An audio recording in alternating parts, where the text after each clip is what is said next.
स्वागत है आपका 4 टीवी न्यूज पर। मैं हूं आपके साथ जो सिंह। बुलेटिन की शुरुआत करते हैं उत्तराखंड की खबरों से। सबसे पहले रुक करते हैं देहरादून से। खबर सामने आ रही है जहां बजट सत्र के 5वें दिन जमकर हंगामा हुआ। मुख्यमंत्री पुष्कर सिंह धामी ने भ्रष्टाचार को लेकर सरकार को घेरने वाले कांग्रेस नेताओं पर जमकर हमला बोला और सीएम ने कहा कि अपने समय में खनन पट्टे बांटने वाले कुछ ज्यादा ही परेशान नजर आते हैं। हम जनता को झूठे सपने दिखाते तो उत्तराखंड में ट्रिपल इंजन की सरकार और केंद्र में तीसरी बार एनडीए की सरकार नहीं बनती। ये सीएम धामी ने कहा कि राज्य के इतिहास में अवस्थापना विकास के लिए पहली बार 14,000 करोड़ रुपए का प्रावधान किया गया है और उन्होंने जामरानी, सौंग और लखवाड़ परियोजना की स्वीकृति के लिए पीएम मोदी का धन्यवाद किया।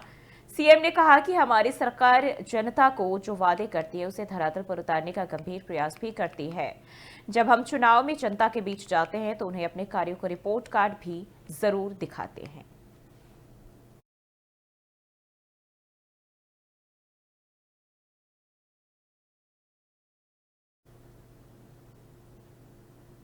और धारचूला से कांग्रेस विधायक हरीश धामी ने पीएम नरेंद्र मोदी और सीएम पुष्कर सिंह धामी की तारीफ की है और उन्होंने कहा कि कोरोना काल में पिथौरागढ़ के धारचूला से आदि कैलाश की यात्रा बंद हो गई थी, जिससे भारत और तिब्बत के भी तमाम व्यापारियों को नुकसान हो रहा था।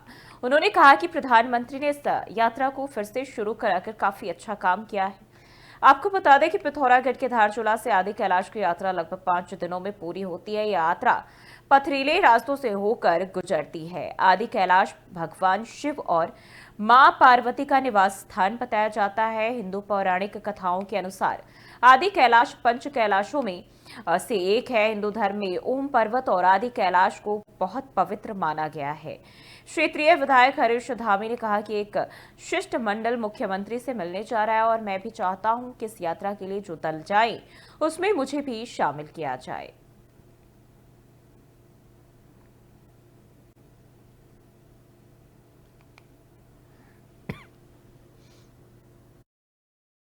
देखिए, सबसे पहले तो मैं देश के प्रधानमंत्री और प्रदेश के मुख्यमंत्री जी का धन्यवाद करूंगा कि जो कोविड के समय से ये यात्रा बंद हो गई थी और जो हमारे भारत तिब्बत व्यापारी हैं जिनको काफ़ी नुकसान उठाना पड़ा, ये यात्रा चल रही तो निश्चित तौर पर हमारा व्यापार भी शुरू होगा। वहाँ के जो पोनी पोर्टर्स हैं, जो हमारे घोड़े वाले हैं या जो वहाँ पे होम स्टे वाले, होटल व्यवसाय वाले हैं, जो एक तरफ से बेरोजगार हो गए थे, ये यात्रा चलने से उनको रोजगार भी मिलेगा। और हमारे जो व्यापारी बंधु हैं, जो तिब्बत व्यापारी बंधु है, जो उनको काफ़ी नुकसान उठाना पड़ा है, जो बार बार रिक्वेस्ट कर रहे थे, तो निश्चित तौर पर उनको बेनिफिट होगा, उनकी आजीविका फिर चल पड़े। देखिए, सबसे पहले तो मैं देश के प्रधानमंत्री और प्रदेश के मुख्यमंत्री जी का धन्यवाद करूंगा कि जो कोविड के बढ़ते आगे, मुख्यमंत्री पुष्कर सिंह धामी ने अधिकारियों को निर्देश दिया है कि नकली दवाइयां बनाने वाली कंपनियों पर सख्त कार्रवाई की जाए। ऐसे में आप सभी जिलों में इसको लेकर गंभीरता से कार्रवाई करें। तो ये निर्देश सीएम की ओर से दिया गया है। देहरादून के डीएम समीर बंसल ने भी नकली दवाई बनाने वाली कंपनियों पर कार्रवाई के लिए एसडीएम, सीओ, औषधि निरीक्षक की समिति का गठन किया। अब नकली दवाई बनाने वाली कंपनियों और विक्रेताओं पर डीएम द्वारा गठित समिति सुसंगत धाराओं में कठोर कार्रवाई करेगी। देखिए, पूर्व में कई प्रकरण ऐसे आए थे जहां पर स्पूरियस ड्रग्स या प्रोहिबिटेड ड्रग्स के इनपुट्स मिले थे और छापेमारी की कार्रवाई को अंजाम दिया गया था। तो तत्पश्चात ऑनरेबल सीएम के डायरेक्शंस थे कि इस पे स्ट्रिक्ट एक्शंस लिए जाएं, औचक निरीक्षण किए जाएं और डेटरेंस वैल्यू क्रिएट की जाए। न सिर्फ सैम्पलिंग और परिवाद, बल्कि इस पर तत्काल मुकदमे दर्ज हों, अरेस्टिंग हो और जिससे एक लॉ एंड ऑर्डर प्रिवेल करे, चाहे वो हमारी प्रोडक्शन फैक्ट्रीज़ हैं या फिर हमारे रिटेल आउटलेट्स हैं या जितने भी प्रतिष्ठान हैं। तो ऐसी एक्टिविटीज़ को टेक डाउन करने के लिए हमारी एसडीएम, सीओ और ड्रग इंस्पेक्टर की समितियां गठित हुई हैं और उसमें जो हमारे सख्त कानून हैं, जो प्रावधान हैं, उनका उल्लेख करते हुए उनको ऑथराइज़ किया गया है कि they can inspect any premises और जहां पर भी कोई भी प्राइमा फेशी इस तरह के आभास हो, इनपुट्स मिले, उस पर तत्काल मुकदमे दर्ज करवा कर कार्रवाई की जाए। देखिए, बढ़ते आगे विधानसभा का बजट सत्र अनिश्चितकाल के लिए स्थगित हो गया है, लेकिन प्रदेश के संसदीय कार्य और वित्त मंत्री प्रेमचंद अग्रवाल के खिलाफ विपक्षी विधायकों की नाराजगी का दौर जारी है। सदन की कार्यवाही के दौरान कांग्रेस विधायकों और संसदीय कार्य मंत्री के बीच कई दफा जमकर कहासुनी भी हुई, बड़े विवाद जैसी स्थिति देखने को मिली। हालांकि विधानसभा अध्यक्ष ऋतु खंडूरी भूषण ने सदन में पीठ से निर्णय दिया कि किसी भी विषय को अधिक तूल नहीं दिया जाए। नेता प्रतिपक्ष यशपाल आर्य का कहना मिथ्या आरोप था और अगर संसदीय कार्य मंत्री को उस समय ऐसा लग रहा था तो उनको इसकी जांच करनी चाहिए थी और विधानसभा अध्यक्ष को सदन में पीठ से इस पर कोई निर्णय देना चाहिए था। उन्होंने कहा कि इस तरह से सत्र के चौथे दिन भी संसदीय कार्य मंत्री ने पहाड़ के लोगों के लिए अशोभनीय भाषा का इस्तेमाल किया था, जो कि उचित नहीं था। देखिए, मैं आप सबका आभारी और धन्यवाद देना चाहता हूं कि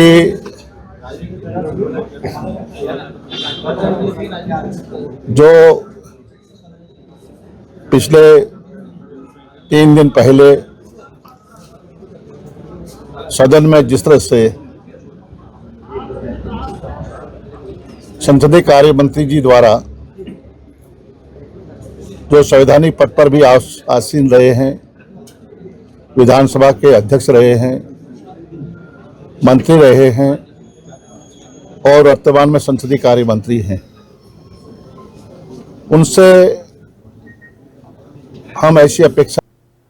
और उत्तराखंड विधानसभा का बजट सत्र अनिश्चितकाल के लिए स्थगित हो गया है। विधानसभा अध्यक्ष ऋतु खंडूरी भूषण ने कहा कि साल का पहला बजट था जिसमें राज्यपाल का अभिभाषण हुआ और उसके बाद राज्यपाल के अभिभाषण पर धन्यवाद प्रस्ताव भी हुआ और नियमों के तहत विधायकों ने सवाल किए और उनके जवाब भी दिए। उन्होंने कहा कि सदन में इस बार अल्पसूची 30 और तारांकित प्रश्न 496 मिलाकर कुल 526 प्रश्न आए और वहीं उन्होंने कहा कि इस बार का सत्र ई नीवा एप्लीकेशन के जरिए नेशनल विधान एप्लीकेशन के तहत संचालित किया गया। इस बजट सत्र में अब उत्तराखंड डिजिटल और पेपरलेस विधानसभा की शुरुआत हो गई है। विधानसभा अध्यक्ष ने इसको उत्तराखंड के लिए बेहद अच्छा कदम बताया है। इसमें गवर्नर साहब का आपने अभिभाषण सुना, उसके बाद विधायकों द्वारा धन्यवाद प्रस्ताव उसमें आया, फिर आपने बजट देखा, बजट प्रस्तुत हुआ, बजट पर फिर विधायकों द्वारा अपनी बातें रखी गई, फिर बजट पास हुआ और बहुत सारी चर्चाएं हुई, चाहे वो 58 में जो हमारे ऑपोजिशन के विधायक हैं उन्होंने लगाई हूँ, 310 को जो मैंने 58 में सुनी है उस पर लगाई हूँ, तो काफ़ी अच्छी चर्चा हुई। और आज आपने देखा 54 में फॉरेस्ट के इशू को लेकर भी हमारे जो माननीय सदस्य हैं दिलीप रावत जी, उन्होंने उठाया इस बात को और अच्छी चर्चा आज सदन में हुई। तो बहुत अच्छे से 5 दिन का हमारा जो सदन है ये पूरा हुआ है। जहाँ तक अल्पसूचित 30 प्रश्न थे, तारांकित 496 थे टोटल हमारे।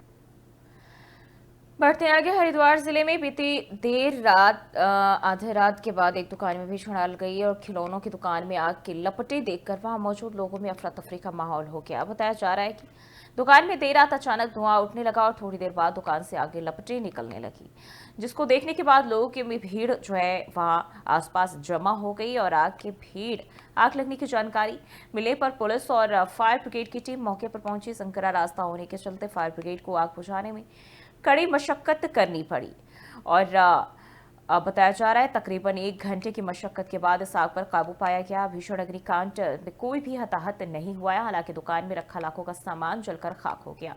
गनीमत रही कि आग लगने के समय बाजार बंद था। पुलिस आग लगने के कारणों की जांच कर रही है।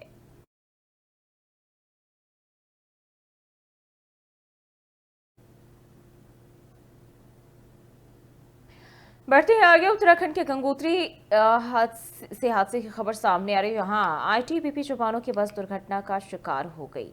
गंगोत्री राष्ट्रीय राजमार्ग पर जमी बर्फ के कारण भारतीय तिब्बत सीमा पर आईटीबीपी से भरा जवानों का ट्रक बड़ी दुर्घटना होने से बाल बचा। ट्रक बर्फ से फिसलकर बिजली के पोल से जा टकराया। बड़ी दुर्घटना से आईटीबीपी जवानों सुरक्षित जो है वो बच गए और गनीमत रही बड़ा हादसा होते होते टल गया। बताया जा रहा है कि हादसे के वक्त बस में 39 जवान सवार थे।